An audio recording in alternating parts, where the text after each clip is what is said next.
Dios les bendiga a todos. Qué rico vernos, todos los que están presentes y también a los que nos están viendo a través de las redes. Cuando yo era niño, recuerdo un consejo de mis padres: mijo, no pierdas tiempo. Mijo, no pierdas tiempo, me decían. Mijo, no pierdas tiempo.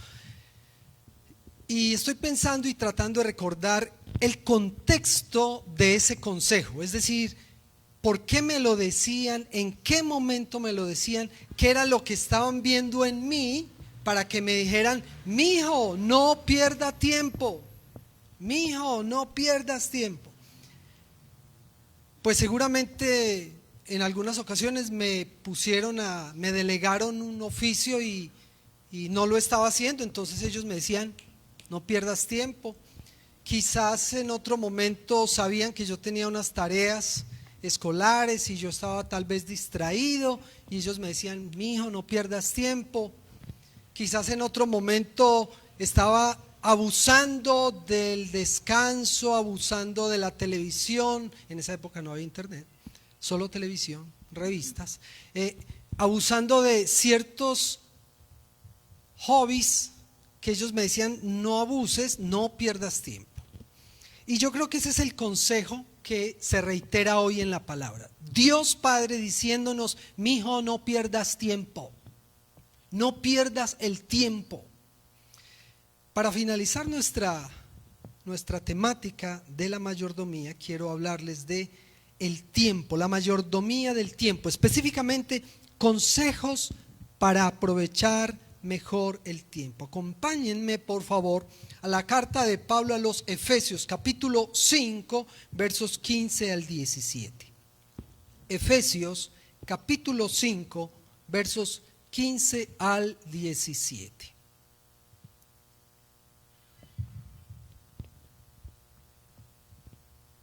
Dice así la palabra del Señor. Efesios capítulo 5, versos 15 al 17. Mirad pues con diligencia cómo andéis, no como necios, sino como sabios, aprovechando bien el tiempo, porque los días son malos. Por tanto, no seáis insensatos, sino entendidos de cuál sea la voluntad del Señor. Que Dios nos bendiga a través de su santa palabra. Consejos para aprovechar mejor el tiempo. Cuando yo estaba estudiando este texto, pues me hacía esa pregunta, es decir, cuando Pablo dice aquí que aprovechemos bien el tiempo, ¿a qué se refiere? ¿Qué nos está queriendo decir? ¿Cómo se puede aprovechar el tiempo? ¿Cómo yo sé que estoy aprovechando el tiempo? ¿Cómo puedo aconsejar a otros para aprovechar el tiempo? ¿Cómo puedo evaluarme si yo estoy aprovechando bien el tiempo? Entonces, pues para eso utilicé todo el capítulo 5, o por lo menos los primeros 21 versículos, el capítulo 5 de Efesios. De acuerdo a todo este contexto, hay tres cosas que podemos hacer para aprovechar mejor el tiempo. Primero, consejos para aprovechar mejor el tiempo. Primero, evaluar nuestra manera de vivir. Evaluar nuestra manera de vivir. El versículo 15 dice: mirad pues con diligencia cómo andéis. ¿Cómo andéis? Mirad, no como necios, sino como sabios. En el contexto, en el capítulo 5, ese mirar cómo andar implica, versículo 1, vayan al versículo 1 del capítulo 5. Siendo imitadores ¿de quién? De Dios. La primera manera de evaluar mi caminar y mi administración del tiempo es pensar en si yo me parezco a Dios. ¿En qué me parezco a Dios? Hay cosas en las que nunca nos vamos a parecer a Dios por el hecho del ser creador y nosotros criaturas. Hay cosas radicales que nos diferencian de Dios porque Él es único, pero hay cosas del carácter de Dios que Él nos heredó y que nos manda que cultivemos y nos parezcamos a Él. Entonces Pablo está diciendo: sean imitadores de Dios. Ahora piensen en los atributos de Dios que Él nos ha heredado como imagen de Él. ¿Qué atributos de Dios Él nos ha heredado? ¿Cómo debemos ser iguales a Dios? A ver, díganme ustedes. En amor, en misericordia, muy bien, ¿qué más? En santidad, en perdón, en paciencia, en honestidad. Dios es santo, amoroso, misericordioso, perdonador, fiel, bondadoso, etcétera, y todo lo que han dicho ustedes. Y en esas cosas, en esos atributos del carácter de Dios, nosotros estamos llamados a parecernos. Nosotros nunca seremos omniscientes, ni omnipotentes, ni eternos. No, no, no. Eso es solo de Dios. Son atributos únicos de Dios. Pero hay unos atributos que Él nos ha comunicado y nos llama a cultivar y a perseverar en eso. En ese sentido, Pablo nos dice: sean imitadores de Dios. Cuando yo evalúo si estoy siendo imitador de Dios, si mi carácter se parece al de Él, yo estoy evaluando cómo estoy llevando mi tiempo. Si estoy perdiendo el tiempo, mi hijo, no pierdas el tiempo. O si estoy orando bien. Pero también el versículo 2 nos dice: andando en amor. Andando en amor. Versículo 1, imitando a Dios. Versículo 2, andando en amor. Uno de los principales atributos de Dios, ¿cierto? Está diciendo que nos parezcamos a Dios, y Juan ha dicho que Dios es amor. Entonces, nosotros debemos vivir en amor, ser amorosos. ¿Recuerdan ustedes cómo Juan define el amor? Juan dice que el amor es el vínculo perfecto. Muy bien. Es decir, es la unión perfecta entre dos personas. Es la mejor manera de relacionarse de dos seres, el amor. Pero el amor también lo podemos definir como procurar el bien del otro. Cuando yo sé que amo a otro, cuando le procuro el bien. Cuando procuro que esa persona esté bien, ahí yo lo estoy amando. Cuando a mí no me interesa el otro, cuando yo soy apático al otro, o cuando peor, le deseo el mal al otro, yo estoy muy lejos de amar y estoy muy lejos de ser como Dios. Vivir en amor entonces es sentir el amor, experimentar el amor, ejercitar el amor. Relacionarme de manera perfecta con el otro, procurando el bien del otro. Dios siempre procura el bien de sus hijos. Nunca Dios nos desea el mal. Cuando a nosotros nos pasan cosas difíciles, aún eso está dentro del contexto del amor de Dios. Y así quiere Dios que nosotros seamos. Cuando yo evalúo mi proceder, mi manera de vivir, yo tengo que decir: ¿seré yo una persona amorosa? ¿Será que mis hermanos me ven a mí como una persona amorosa o no? ¿Será que yo sí estoy procurando el bien de los otros o a mí no me interesa? No me importa cómo vivan, no me importa si sufren, si ríen, si tienen éxitos o fracasos. ¿Quieres saber si estás aprovechando bien el tiempo? Evalúa tu carácter. Si en tu forma de ser te pareces a Dios. Evalúa si estás viviendo en la práctica del amor, si procuras siempre el bienestar de otros. Número 2, ¿cómo aprovechar el tiempo? Estando conscientes del mundo en que vivimos. Versículo 16. Después de que Pablo les dice: miren, pilas, ustedes cómo están andando, no sean necios, sean sabios. Dice: aprovechando bien el tiempo. ¿Por qué? ¿Cuál es la razón? Porque los días son malos. Entonces yo debo estar consciente del mundo en el que vivo. Yo no puedo vivir pues despalomado como si no pasara nada. No, yo tengo que estar consciente del mundo en el que yo vivo. Yo tengo que estar consciente de la sociedad que me ha tocado vivir. Porque si yo me despalomo, me voy con ellos, ¿cierto? Entonces yo termino como un borreguito entre la multitud, llevado por las doctrinas, enseñanzas e ideologías que ahora se presentan. Si yo vivo consciente del mundo en el que vivo, yo estoy aprovechando bien el tiempo. ¿Cómo en el contexto del capítulo 5 se nos enseña a estar conscientes del mundo en el que vivimos? Versículos 3 y 4. Apartándonos de toda práctica pecaminosa. Versículos 3 y 4, Pablo insiste: apártense de toda práctica pecaminosa. Ay, ¿yo cómo sé que es pecado? Pues la Biblia lo dice. ¿Cómo sé si esto es pecado o esto no es pecado? Pues el que dice la Biblia. Vea la Biblia. Y la Biblia claramente te va a decir qué es pecado y qué no es pecado. Lo que sea pecado, apártate de ello. Esa es una buena manera de aprovechar el tiempo. Apártate de ello. No continuar, dice Pablo, con la vida de antes. Antes vivíamos de una manera. Antes éramos habitantes del reino de las tinieblas. Ahora hemos pasado al reino de la luz y por lo tanto debemos comportarnos como ciudadanos del reino de la luz.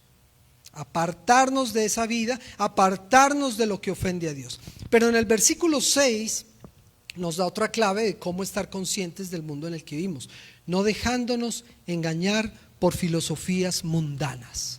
Mucho cuidado. Miren, nosotros hoy vivimos una persecución como iglesia muy diferente a la de hace 50 años. Hace 50 años a los cristianos les tiraban piedras. Hace 50 años. Y rompían los vidrios de las iglesias, les lanzaban cosas, los insultaban. Hoy no nos tiran piedras físicas. Hoy la persecución a la iglesia es ideológica, que es más peligrosa. Porque una piedra uno la ve venir y sabe y hace escándalo y bueno y ya. Pero la persecución ideológica es más peligrosa porque son rocas contra los cimientos de la doctrina cristiana. Y muchas iglesias, muchas denominaciones se están desmoronando porque le han abierto las puertas a las ideologías de allá afuera. ¿Eso qué tiene? Todo mundo lo hace y todo mundo piensa así. Además tenemos un Dios tan misericordioso que acepta todas esas cosas. ¿Así? ¿Así? Si soy consciente de las verdades bíblicas, estaré más alerta para no dejarme engañar por filosofías extrañas. En la medida en que yo me sumerja en la verdad bíblica, en lo que dice la palabra, estaré alerta y atento a decir, uy, no, esto no es conmigo, esto no tiene que ver con Dios, esto no tiene que ver con el reino de Dios. Y yo me aparto y me alejo y no me dejo contaminar. El versículo 18 también habla de cómo estar conscientes del mundo en el que vivimos. Versículo 18, parte A, no os embriaguéis con vino. No os embriaguéis con vino. Las bebidas alcohólicas, estamos de acuerdo, alegran el ambiente. Entonces hacemos un matrimonio y tomamos la copita de champaña y muy chévere, o se toma una bebida para la sed, pero ojo con el abuso. Jesús ofreció vino en una fiesta, claro, porque el vino en sí mismo no es lo malo es el abuso, y Pablo lo explica claramente en el texto. Porque cuando una persona abusa del alcohol, se desinhibe. Entonces ya, qué chévere, el ambiente está chévere, hagamos esto. Y ya no siento vergüenza y la conciencia se me va torciendo. Entonces ya las cosas que antes me parecían pecados ya no me parecen tan pecaminosas. Entonces empiezo a cruzar el límite y a hacer cosas que ofenden a Dios. No os embriaguéis con vino. El alcohol termina controlando a la persona y abriéndole las puertas a las bajas pasiones. Entonces lo que dice Pablo es, hombre, si usted está consciente del mundo en el que vive, entonces ponga un freno a eso. Póngale un freno. Y más bien déjese controlar, guiar por el Espíritu Santo. Que no sea esto lo que lleve tu vida, que no sea esto lo que controle tu vida, sino el Espíritu Santo. ¿Cómo aprovechar bien el tiempo? Número 3, el versículo 17 dice, por tanto no seáis insensatos, sino entendidos de cuál sea, ¿qué? La voluntad de Dios. Tercero, ¿cómo aprovechar bien el tiempo? Entendiendo la voluntad de Dios. Cuando yo desconozco la voluntad de Dios, cuando yo soy apático a la voluntad de Dios, estoy perdiendo el tiempo, estoy perdiendo la vida, estoy perdiendo el camino, estoy perdiendo el sendero, me he desviado. Yo tengo que entender. Ahora, ese entendimiento de la voluntad de Dios tiene cierto toque de relatividad, porque los pensamientos de Dios son tan profundos que jamás podremos entenderlos totalmente, pero por lo menos lo que Él nos ha revelado en su palabra, ¿cierto? Entonces, lo que está revelado en su palabra hay que buscarlo, estudiarlo, hay que meditarlo y entender qué es lo que Dios quiere para mi vida y para nuestra vida como iglesia, entendiendo cuál es la voluntad de Dios.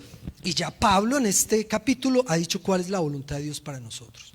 Acabamos de leer en el versículo 18: siendo llenos del Espíritu Santo, vivir en la llenura del Espíritu Santo. ¿Y qué es eso de vivir la llenura del Espíritu Santo? Estaba hablando con alguien en estos días y me dijo: es que a fulano de tal se le nota la unción, se le nota la llenura. Y le dije: ¿y cómo se le nota? Entonces me dijo: no, es que es como especial. Él no sabía cómo explicármelo. Entonces me decía como que es una persona especial o habla muy chévere. Le dije: pues ¿sabes qué? Eso no es lo que dice la Biblia. La Biblia no dice eso. Que la persona sea chévere, que tenga discurso, que hable muy bonito, que sea capaz de movilizar masas. Eso no es lo que dice la Biblia. ¿Qué es lo que dice la Biblia con respecto a la llenura del Espíritu Santo? Una persona llena del Espíritu Santo, una persona obediente a Dios, que obedece su palabra, que vive en santidad, que manifiesta el fruto del Espíritu Santo. Esa sí es una persona llena del Espíritu Santo. Una persona que obra, que dice Hechos, con el poder del Espíritu Santo para evangelizar. Eso sí es llenura del Espíritu Santo. Pero pues la mucha palabrería, la mucha religiosidad, eso no es llenura del Espíritu Santo. Esto se ve en el vivir diario, en las obras, en la fe que se materializa en obras. En eso se nota la llenura del Espíritu Santo, el fruto del Espíritu Santo y la gran comisión. Vive tú en santidad, obedece a Dios en su palabra, obedece la gran comisión, porque el poder del Espíritu Santo es poder para testificar, y tú vas a demostrar que estás lleno del Espíritu Santo, y vas a demostrar que no estás perdiendo el tiempo en esta tierra, sino que estás entendiendo cuál es la voluntad de Dios. Pero los versículos 19 y 20 también nos hablan de cómo es la voluntad de Dios, y es muy bonito esa parte del texto porque nos habla de manejar un lenguaje bíblico. Entonen salmos, himnos entre ustedes, y que ese sea como el ambiente, un lenguaje bíblico. Lo que salga de mi boca, que bendiga a Dios y edifique a los demás. Porque a veces salen de las cosas de la boca, salen de nuestra boca algunas cosas que no bendicen a Dios o que no edifican a los otros, ¿cierto? Seamos realistas. Entre en una conversación larga con alguien y verá, usted empieza muy bonito a hablar y al principio los temas son todos espirituales, y cuando se acaba lo edificante para hablar, entramos a temas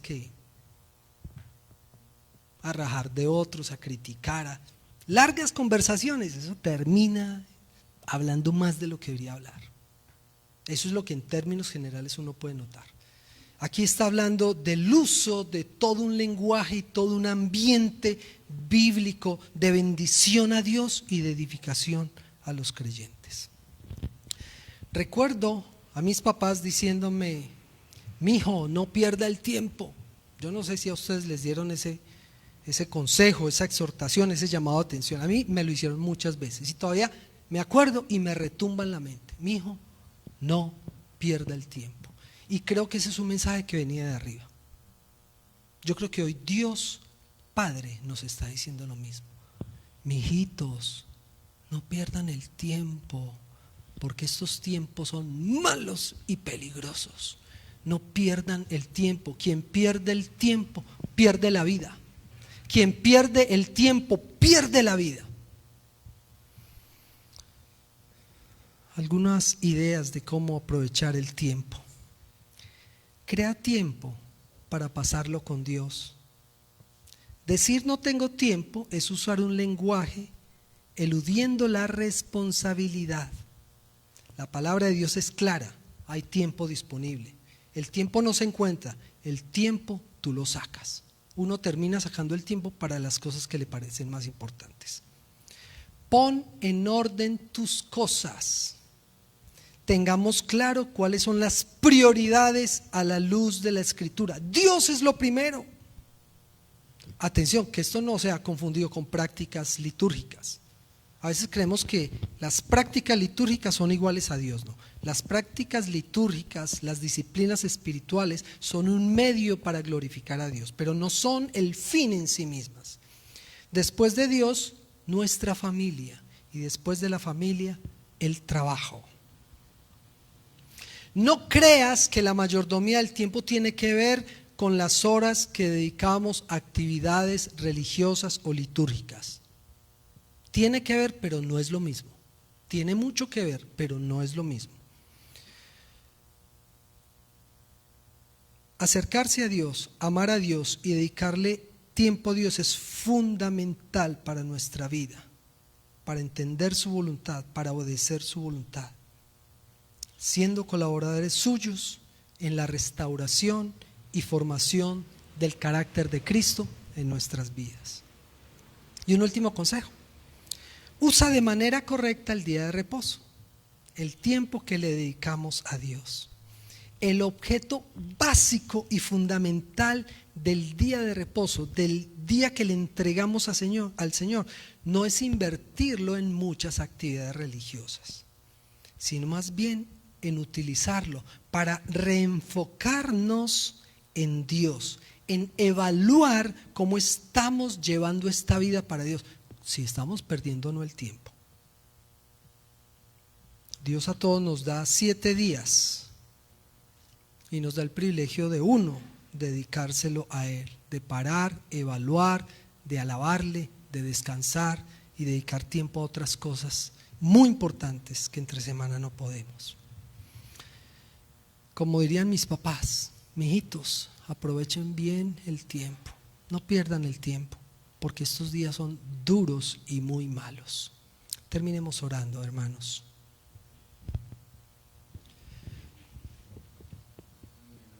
Señor, tú nos mandas a estar atentos, prestando cuidadosa atención de cómo vivimos. Y quizás en el pasado tenemos muchos momentos o etapas en la vida en las cuales despilfarramos el tiempo. Y ese tiempo ya está perdido, ya se quedó atrás en el pasado, perdimos oportunidades de crecimiento, perdimos objetivos, metas, perdimos el tiempo, perdimos parte de nuestra vida. Pero queremos, Señor, proyectarnos de aquí en adelante, de cómo quisiéramos que fuera siempre nuestra vida, evaluando nuestra manera de vivir. Si estamos dedicando el tiempo para parecernos a ti, si estamos dedicando el tiempo para estar conscientes de los peligros que nos rodean, de las ideologías y filosofías extrañas a ti que nos rodean, para permanecer alertas y no dejarnos influenciar. Pero también, Señor, para conocer tu voluntad y aplicarla a nuestra vida. Ayúdanos, Señor. No queremos despilfarrar ese gran tesoro que has puesto en nuestras manos, que es el tiempo. Ayúdanos, te lo pedimos en el nombre de Jesús. Amén y amén. Hermanos, que Dios les bendiga a todos. Un abrazo.